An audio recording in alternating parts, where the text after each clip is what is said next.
Kumusta mga brad? Sabi nila walang permanente sa mundo kundi pagbabago. May mga bagay na darating sa buhay natin na akala natin hindi na mawawala. Nakakalungkot lang isipin na may mga bagay talaga na parang nilimutan ng panahon. Katulad na lamang po sa motor na ito. Kung ikaw ay isang batang 90s, siguro naman alam mo ang motor na ito. Hindi na natin may pagkakaila na noong early 2000, sumikat din talaga ang motor na ito.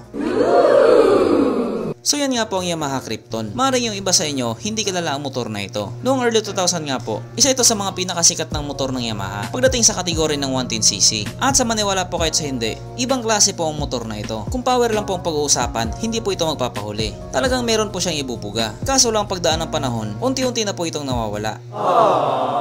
Parang yung feelings niya sa'yo, unti-unti nang nawawala.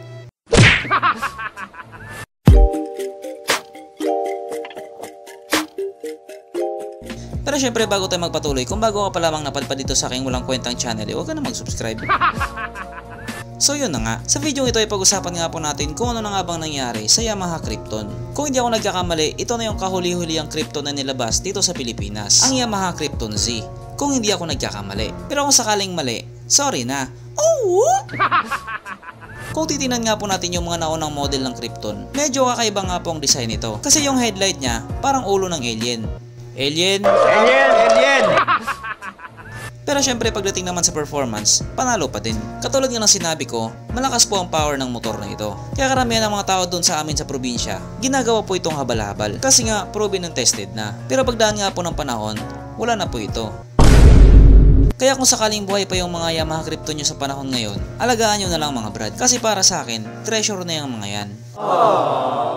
Kaya kung treasure din ang tingin mo dyan sa pagmumukha mo, tara, ibaon natin sa semento.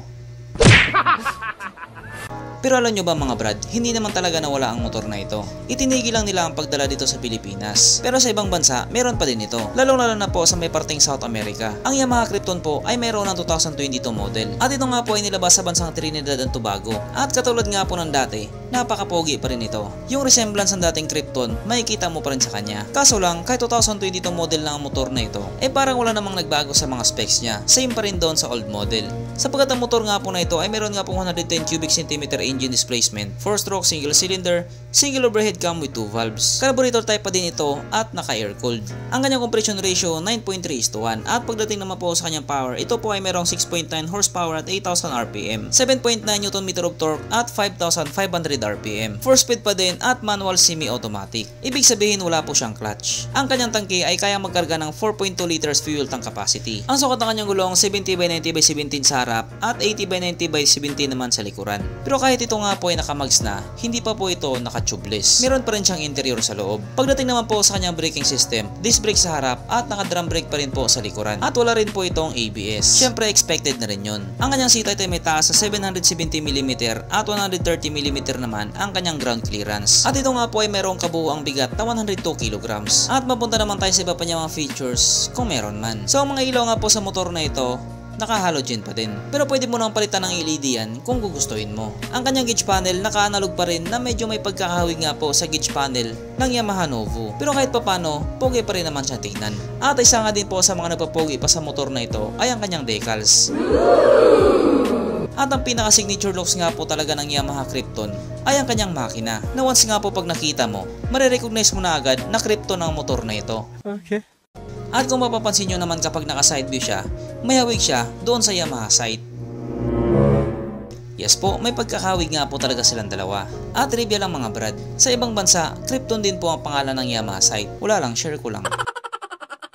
At ang Krypton 2022 model nga po ay may presyong 12,680 TTD or Trinidad and Tobago dollars. Na kung i-convert nga po natin sa Philippine peso, ito po ay papatak ng 95,000 pesos. Pero yan lamang po ay presyo sa Trinidad and Tobago. At para doon sa mga magtatanong kung dadalhin ba ito sa Pilipinas, yan po ay hindi ko masasagot. Kaya wag na po kayo magtanong. At alam ko marami sa inyo wala namang pakialam doon sa lahat ng sinabi ko. Sapagkat ang gusto nyo lang naman talagang malaman kung present ba sa motor na ito yung tatlong pinaka-importanting features. At yan nga po ang ating aalamin. Una na nga po doon ang sabitan ng undox. At sad to say, wala po itong sabitan ng undox. Pangalawa, wala din po itong lagayan ng istalyon. Wala po siyang open pocket. At ang pinaka-importante nga po sa lahat-lahat, ang kanyang kargahan ng Red Horse. At ayon nga po sa aking masusing pag-aanalisa, Ang motor na ito ay kayang magkarga ng isang kahong Red Horse.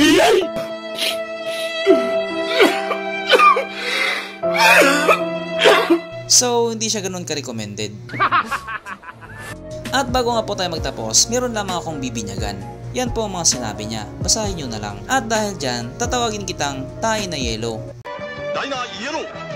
Tay na Yellow! Tay na Yellow!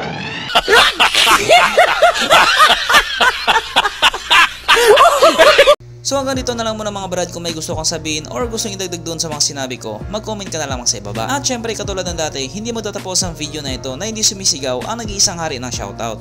At alam nyo na kung sino yun.